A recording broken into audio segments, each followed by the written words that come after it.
Yeah, peer persuasion, yeah.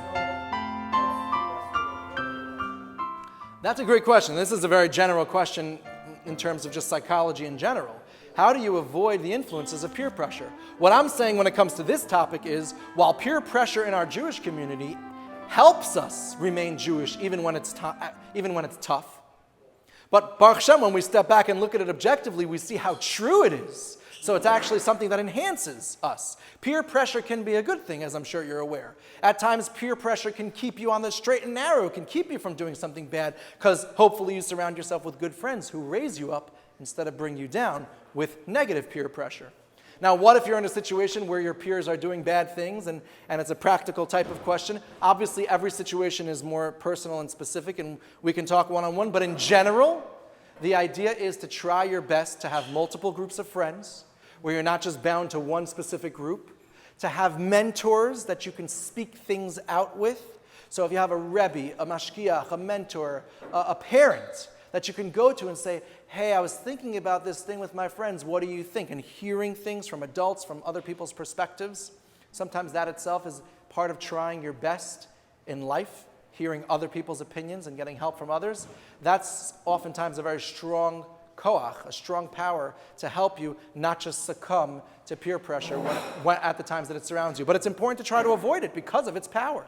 To try to surround yourself with positive, good people who raise you up with peer pressure instead of bring you down. Does that make sense? Okay, so the question that's being asked here is that when we discussed some theorists who want to say, oh, Maamin Har Sinai happened because they all hallucinated the same thing.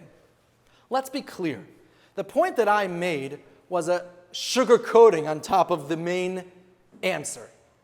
The answer to that is everything that we said before that, which is for such a revelation to get off the ground.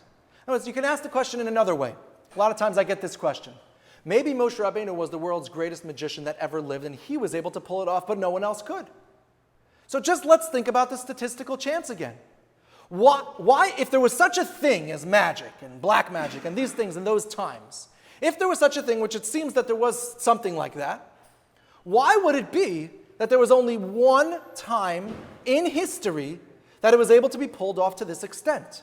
The natural world, when we don't get into the supernatural, I mean beyond what human beings can do, right? If there's such a thing as magic, it doesn't make sense that only one person in the history of mankind could have access to it.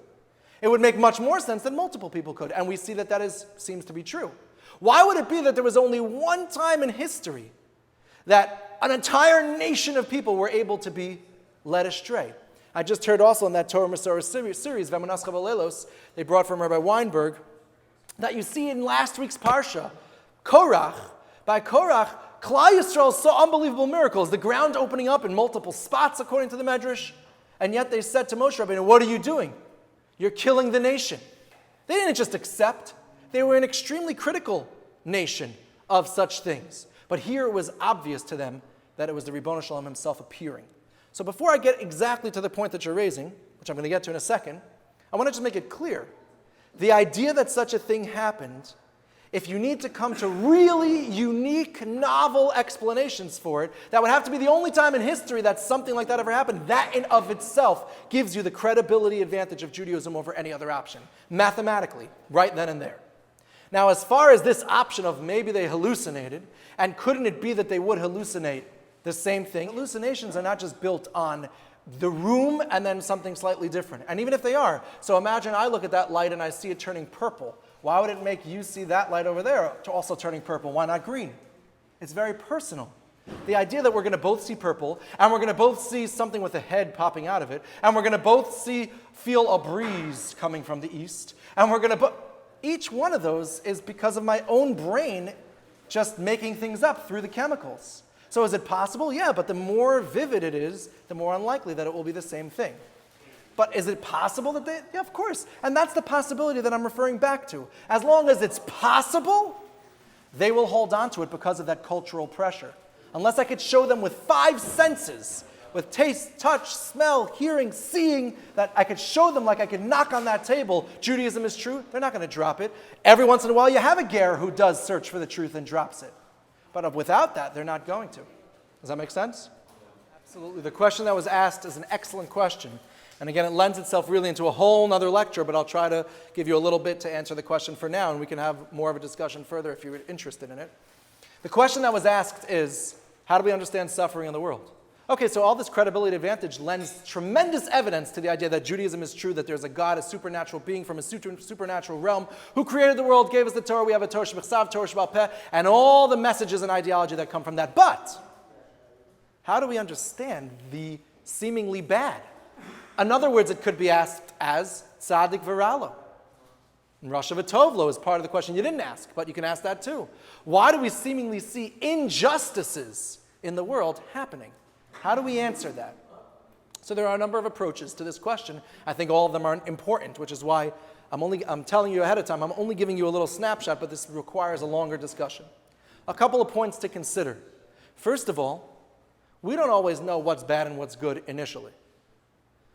Sometimes something bad could happen, and we ourselves could later in our lives see how it was good. Or my friend once said over this story, imagine a Jewish person standing at the port in Spain in 1492. He's being kicked out of Spain, the Spanish Inquisition. His family's being expelled unjustly. And he sees Christopher Columbus, the harbor was backed up with the Jewish people leaving and Christopher Columbus getting ready to sail to go discover new worlds. Is this fair? He looks up to Ribono Shalom and he says, is this fair that they're going and expanding their empire in the midst of kicking us out? It's unjust. And the Ribono Shalom smiles down. He doesn't say it to us because he wants us to have bechira. He wants us to still be able to choose. And if he appears too much to us, what choice would we have? And we would have no reward, and that's a whole separate discussion in the idea of how schar va'onish works. But Hashem smiles down and says, so to speak, kiviyachol, he says, my Jew that I care so much about, you don't realize in hundreds of years from now, the place that you're going to next, Europe, is going to have its own terrible, tragic churban. It's going to be decimated. And where's the main salvation going to come from for the Jews? The main area and place is going to be America, its army and its lands. And Christopher Columbus was setting sail to discover and begin the process of inhabiting America. North America, ultimately the country, America. And so it was good, but would anybody in their lifetimes ever see it then? No, it took hundreds of years to look back and say, wow, what a blessing that at the time that we were being kicked out of Spain, Hashem was already preparing us to have the next place to go to after Europe when they would choose to destroy us and never succeed, of course. So it's very difficult, one point is to ever know really what's good and what's bad in the large scheme of things. Very difficult to understand.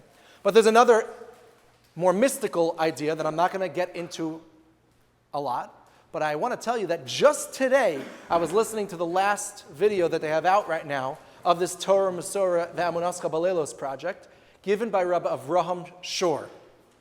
Tremendous person.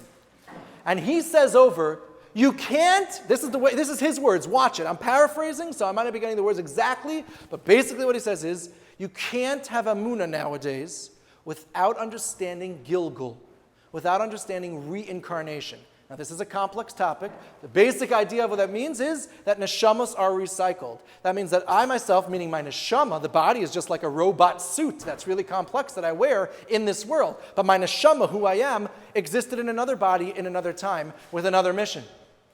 And he says, so many questions are answered by that. Because now when you look at the neshama in all of its manifestations, and you see, well, why did that bad thing happen? Maybe it was necessary to happen based on something that happened way before.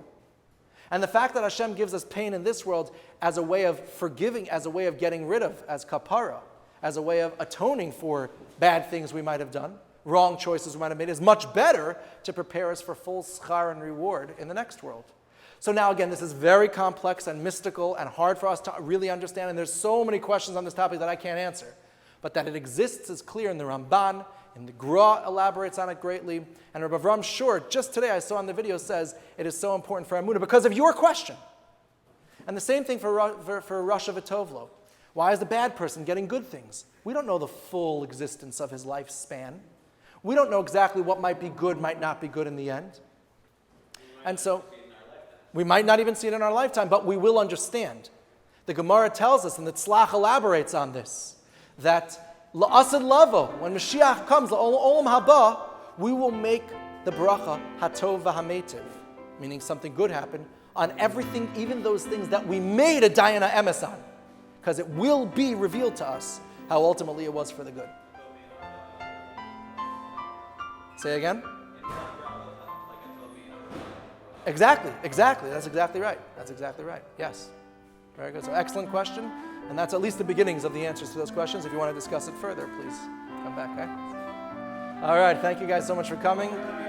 Have a great day. Father, please tell me, help me understand who made what surrounds us, the sky and the land, the water we drink, the air that we breathe. Father, please tell me, what should I believe?